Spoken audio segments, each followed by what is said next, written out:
Você saber consultar, por exemplo, uma palavra no Strong não faz de ti um conhecedor de línguas originais. Saudação internauta, mais um vídeo aqui. Hoje estarei fazendo para você o seguinte questionamento. Você já se perguntou em algum momento da sua vida se o uso que se faz dos aplicativos, por exemplo, né, dessa tecnologia toda, dentro do estudo das línguas originais, né, grego, hebraico, aramaico, para tentar compreender ou para tentar chegar em alguma coisa, esse uso, ele é exatamente um atalho que a gente faz, algo benéfico, né, para a gente chegar mais rápido, ou ele se constitui, por exemplo, uma espécie de abismo, né, ou seja, é algo positivo ou algo negativo, né? Até que ponto isso é positivo, até que ponto isso é negativo? Deixe os comentários aqui. Para essa questão de hoje, que é um ponto importante, né, e eu posso muito bem falar desses recursos, eu considero que eu tenho talvez a segunda melhor ferramenta que reúne as melhores ferramentas da internet que trata de Novo Testamento, né, do Brasil, né. Então eu nunca encontrei a primeira, mas acredito por humildade que a minha seja a segunda e estou aguardando a primeira, né. Então eu gastei mais ou menos uns 4 anos da minha vida, até hoje eu faço isso, mas nos 4 últimos anos eu pesquisei muito, praticamente todos os dias, né, toda semana, enfim, sobre ferramentas, e alguma ferramenta que eu encontro eu anexo nessa minha ferramenta, que na verdade é um site, né. Então, ao uso geral, né, quem vai usar isso aqui? Quando a gente pega essa parte das tecnologias, o que a gente vai ter aqui? A gente vai ter que, quando a gente observa aí o crescimento aí nos últimos 50 anos, né, a tecnologia em si, a tecnologia ela explodiu, né, nos últimos 50 anos aí, avançou bastante, e os estudos também relacionados à Bíblia em si, esse estudo avançou bastante, e principalmente o estudo das línguas originais, e esse estudo que nós temos, aliado à tecnologia, chegou exatamente na temática desse vídeo aqui, né? Esse uso que a gente faz, ele é benéfico, ele é maléfico, né? Ele é um atalho, ele é um abismo, ele é o quê? E aí nós temos, baseado, né, nessas questões, que essas tecnologias, elas permitiram que o texto bíblico, essas discussões, essa questão toda, ela fosse democratizada, né? Qualquer pessoa tem acesso a isso aí se ele quiser. Então nós temos hoje, graças a tudo o que nós temos disponível, né, nós temos aí muitas tecnologias para serem usadas. E existe realmente uma necessidade, né? Ou seja, tem cálculos que você não faz, como eu disse no início, sem o uso dessas tecnologias. Quando você pega, por exemplo, gramáticas aí mais assim avançada, como a do Daniel Wallace, o Daniel Wallace, na gramática dele, né, vai ter vários cálculos, né? Essa palavra aparece tantas vezes, isso aqui aparece se você pegar o verbo no modo indicativo, né? Algumas gramáticas aí em inglês, por exemplo, diz, olha, no Novo Testamento você tem mais ou menos 15 mil e alguma coisa de verbos que estão no modo indicativo, né? Você tem em torno aí de 68% de verbos que estão no modo optativo. E aí você tem aí quase 2.000, né, um pouco mais, um pouco menos, de verbos que estão nos subjuntivos e também verbos que estão no imperativo, né? Então cada um deles ali tem um que tem 1.600 e tem outro que tem 1.800 ali, né? Então esses verbos, cada um, eles têm aí quase 2.000 ocorrências, né? Ou seja, tem mais ou menos 2.000 verbos no Novo Testamento que estão 2.000, por exemplo, quase 2.000 aproximado, né? Tô fazendo um cálculo aqui que uns têm 1.600, outros têm 1.800, fazendo de cabeça agora, então não vou acertar aqui. Então, o que acontece? Como é que você sabe disso aqui bem rápido?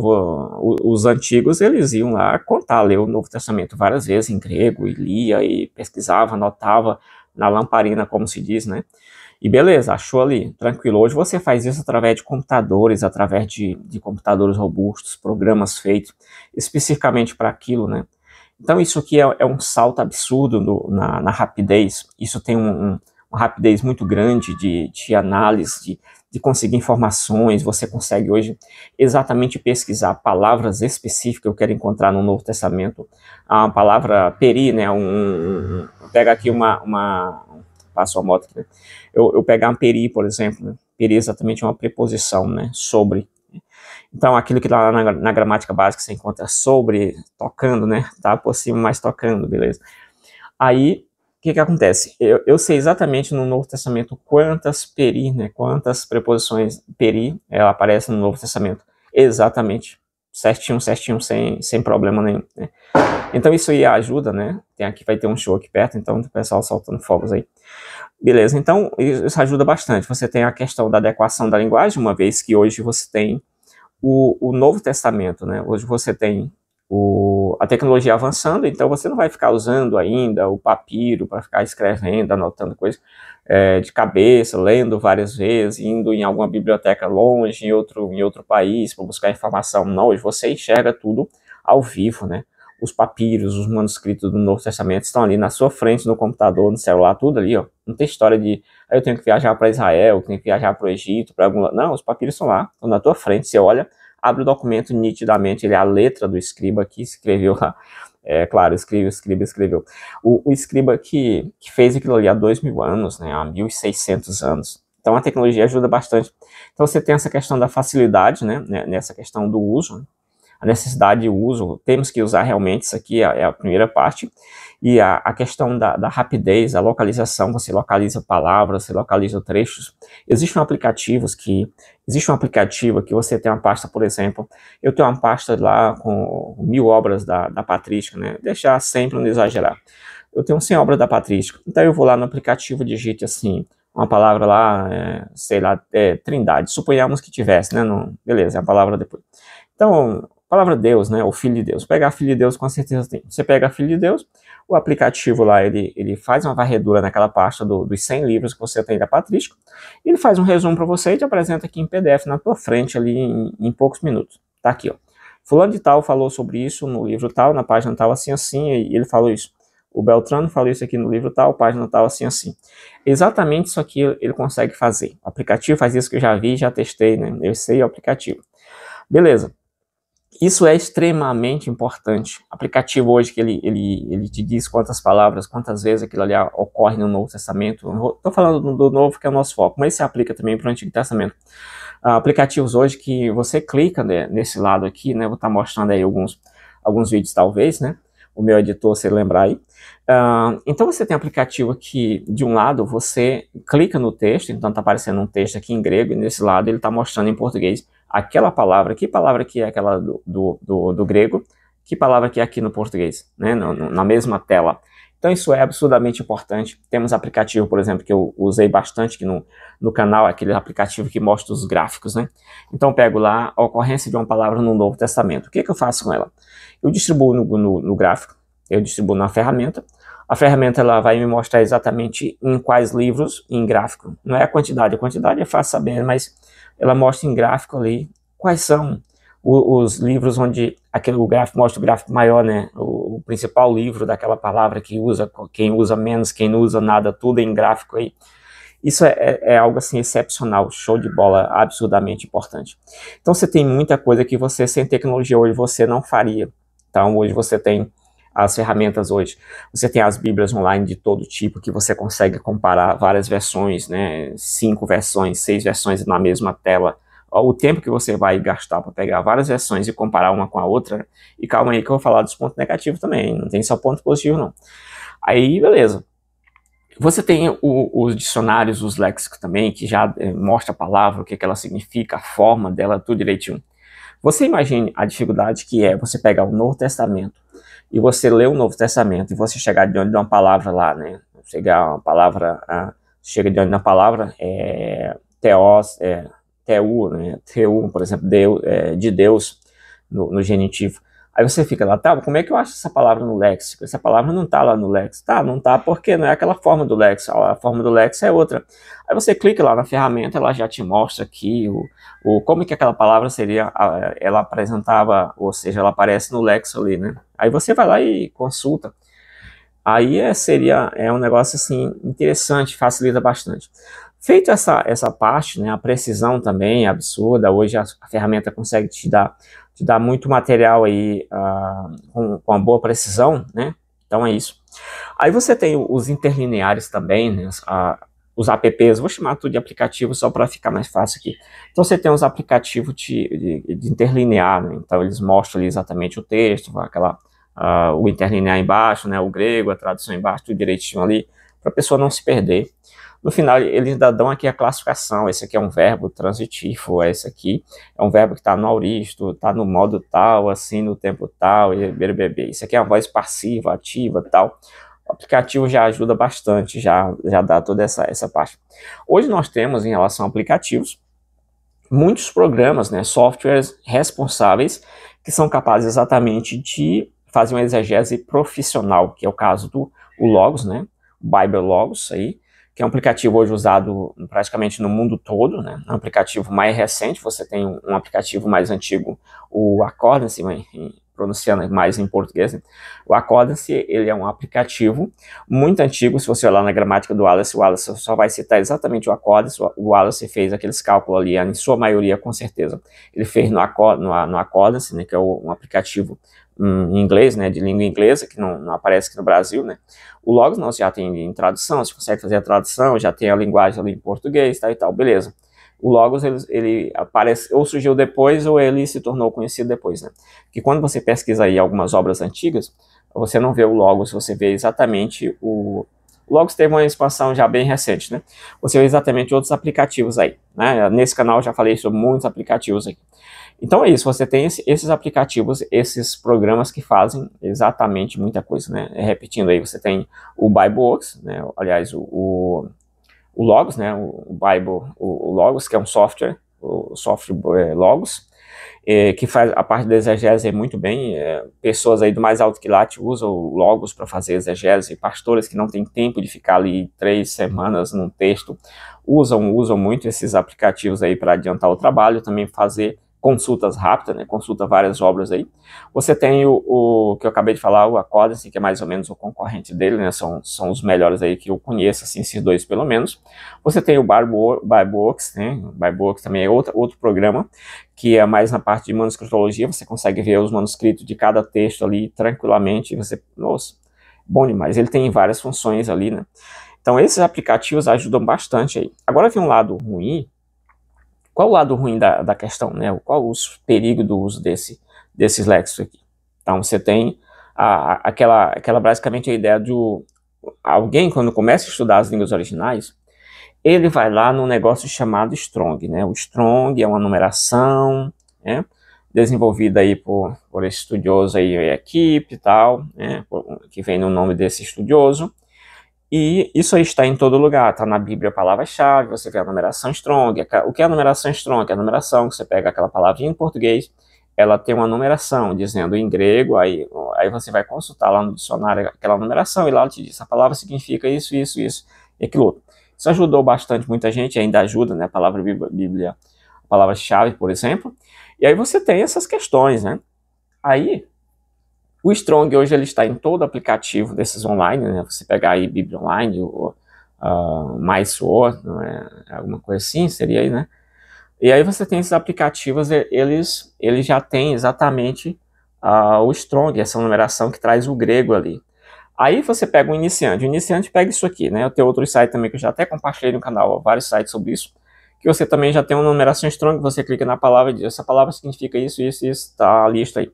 Aí você vê os iniciantes aí, fica batendo na internet. Não, porque a primeira assertiva, a primeira entrada dessa palavra é essa, então por que ele usou a segunda? A pessoa não entende a questão, né? Ele deveria usar a primeira sempre, né? Todas as vezes aquele mesmo sentido, né? Mas não, aí você tem que entender como que a coisa funciona, né? As palavras não têm um sentido direto, exceto ali talvez uma preposição aqui e ali, né? Inclusive elas vão mudando de forma no texto, exceto as palavras que não terminam aqui não mudando, né? São palavras invariáveis, né? Por exemplo, aí, as preposições e tal. Mas elas ainda se acoplam aos verbos. Aí, beleza, você tem esses aplicativos eles vão te ajudar bastante nessa questão. Mas um novato pegar isso aqui, ele vai ter um problema gravíssimo. E novato não é só pessoa que começou a estudar grego e hebraico ontem, não, né? Novato é pessoas que aí tem alguns anos também, consegue fazer umas lambanças aí baseadas em várias ferramentas que pegam. Então você tem uma espécie de descontextualização semântica, né? Que basicamente quando você pega uma palavra em um dicionário, ali no Strong, na numeração Strong, e você vê o sentido daquela palavra, você atribui aquele sentido ao texto. Só que o Strong dá vários significados ali, e tem um daqueles que é aplicado naquele texto, mas esse está lá na 10ª posição, na 5ª, na 30ª, enfim. E você diz, o sentido então deve ser o primeiro, você aplica o primeiro, o segundo, enfim, você escolhe um sentido lá e aplica, e aquele não é o sentido. Então é isso. Você já arrumou um problema grave, vai criar uma heresia. Outra coisa, os aplicativos eles dão uma sensação de erudição, né? Sensação de erudição, em que você pensa exatamente que você já sabe. Esse é um dos grandes problemas dos aplicativos aí, essa sensação. A ilusão de que você já sabe, a ilusão de que você realmente domina aquele assunto. Então, essa ilusão de que você domina o assunto é uma das características do uso desses aplicativos que eles vão gerando em você. Imagine que você é uma pessoa dependente de logos, de acordes, desses aplicativos aí de computadores. E aí quando você quer uma coisa, você clica aqui, ele mostra tudo. Você passa uma sensação que você sabe, mas na verdade quem sabe é o aplicativo, né? E eu nem estou falando de ChatGPT ainda, nem cheguei nessa parte ainda, né? Estou falando dos demais, né? E aí você tem essa falsa sensação. Você saber consultar, por exemplo, uma palavra no Strong não faz de ti um conhecedor de línguas originais. Não te faz, né? E, geralmente as pessoas que entendem mais dessas línguas originais raramente consultam alguma coisa relacionada ao Strong naquele sentido de palavrinhas ali, porque já conhece obras mais avançadas e obras próprias para aquela consulta, né? Então isso fica muito mais a cargo de pessoas aí, digamos, como diz um colega nosso, de pessoas amadoras, né, nesse sentido das línguas originais. Isso é uma questão que a gente precisa exatamente refletir sobre ela, tá? Existe uma questão de uma dependência acrítica. O que seria uma dependência acrítica quando você usa essas ferramentas? Você usa sem refletir como que aquilo funciona. Você apenas usa. Você não refletiu sobre aquilo, você não pensou, você não pesquisou, você não debateu, não analisou. Não, você usa porque está ali e acabou. Isso dá exatamente essa sensação, essa ideia, traz esse elemento que é o elemento exatamente dessa dependência crítica, né, de não criticar, não ter analisado aquilo ali. Esse é um dos grandes problemas, né? Quais são os grandes problemas? Repetindo, você tem a ilusão de que você domina aquele assunto, você tem uma descontextualização também semântica chamada, que é onde você pega e você está atribuindo o sentido aí em vários lugares que não tem aquele sentido, né? E a outra questão da dependência crítica. Então, esses pontos são importantes. O que você deve fazer, então, para quem está começando aí? Então, você deve usar as obras virtuais, né, os online, os aplicativos, claro, isso aí não tem o que fazer. Quem não usa aplicativo, pelo amor de Deus, está sofrendo ainda hoje, porque os aplicativos, eles fazem milagres. É fato, não tem para onde correr. Então, você que está iniciando aí no grego, no hebraico, use aplicativos, porém não perca a noção de ler as gramáticas. Você tem que usar os aplicativos, você tem que ler as gramáticas, né? Então, vá com calma, vá com os pés no chão, porque realmente aí, essas ferramentas podem te induzir a um erro gravíssimo aí. Às vezes alguém pode te criticar, você desiste de aprender o grego porque não soube realmente usar as ferramentas que você tinha à disposição. Então, você tem essas questões, use as ferramentas, mas vai lá numa obra, confira, olha ali, é isso mesmo, tal. Tem a obra impressa, compre a obra impressa também. Esse verbo, isso aqui é um auristo do subjuntivo, não sei de que, do presente. Olha lá em uma obra, dê uma olhada ali direito. É isso mesmo, tal. Primeiro para você ir pegando confiança na ferramenta, né? Saber se ela não erra ali muitas vezes. Porque o erro todos nós podemos errar, mas a gente pode exatamente dirimir esses erros. Use o Strong com cuidado, não vá deixar de usar o Strong. O Strong ele é usado direto, porque está em todo aplicativo. Ali não tem mais direito autoral, então todo mundo usa e acha que o melhor dicionário, a melhor concordância é aquela ali, né? O trabalho dele é excepcional. Eu não conheço assim muitos pares, né, muitos concorrentes concernentes, mas o uso que se faz dele hoje, você tem que saber quais são as ferramentas. No meu canal tem vários vídeos sobre quais são os melhores leques, para que serve cada um dos leques, tem um vídeo sobre isso aí. Então é isso, gente. Espero que vocês tenham gostado aí dessa questão. Comenta aí qual é a sua opinião depois de falar tudo isso aqui. É um atalho, né? Você é mais do ir direto ali para o livro. Eu uso, assim, uma das poucas pessoas. Eu sou uma das pessoas que mais usa aplicativos, recursos, mas não para depender para o meu trabalho, né? Eu trabalho com isso aqui no YouTube, né? Aqui, compartilhando com você algumas coisas. Então, e eu trabalho também divulgando esses aplicativos, eu uso bastante isso aqui, né? Agora, nunca uso o ChatGPT para fazer faço análise grego aqui e tal. Tem gente que usa, não é crítica não, tô falando que eu não faço ainda, né? Em outro momento poderei fazê-lo. Uso o chat para outras questões aqui, para avançar no estudo, alguma tarefa ali que precisa ser feita, né? Então é isso, você tem que saber usar as ferramentas com sabedoria. Espero que você tenha gostado aí, você que está iniciando também, siga em frente. e tenha cuidado com as ferramentas. Não torne a ferramenta uma muleta, né? Existe uma frase que é interessante, que ela serve para várias questões, que diz que o bisturi ele é muito bom, né? Mas na mão do cirurgião. Se você der um bisturi na mão de uma criança, com certeza ela vai se cortar todinha, cortar outras pessoas. Então as ferramentas elas são excepcionais e estão aí para serem usadas. Porém, precisa estar nas mãos de alguém que tem alguma certa cautela, senão ele vai exatamente complicar. As ferramentas que você tem hoje vão ajudar bastante o seu nível, a avançar bastante o seu nível de aprendizado. Isso aí não tem comparação, com certeza. Revisão, né, ali, você tem hoje aplicativos de flashcard, né, que você fica ali colocando no randômica, então ele mostra ali uma palavra em português, em grego, aí você, já sei, isso aqui acertou, não sei, ele mostra a palavra em português, depois ele retorna, se você não aprendeu aquilo ali, ele retorna fazendo ali, até você aprender, decorar aquela palavra ali, pronto. Então são aplicativos, assim, excepcionais, sensacionais. Tem aplicativos hoje com uma pessoa comum que ela não sabe, ela vai levar muito tempo para fazer uma pesquisa, eu levo ali segundos para fazer uma pesquisa totalmente completa daquele assunto ali que eu quero, graças a essas ferramentas. Mas é isso, gente, espero ter gostado. Se quiser que eu grave algum vídeo mais nesse sentido aí, comenta aí. Quem sabe eu faço uma entrevista com o ChatGPT, né, para ver essas questões. É isso aí, valeu, fui. Deixa teus comentários aí, valeu, fui.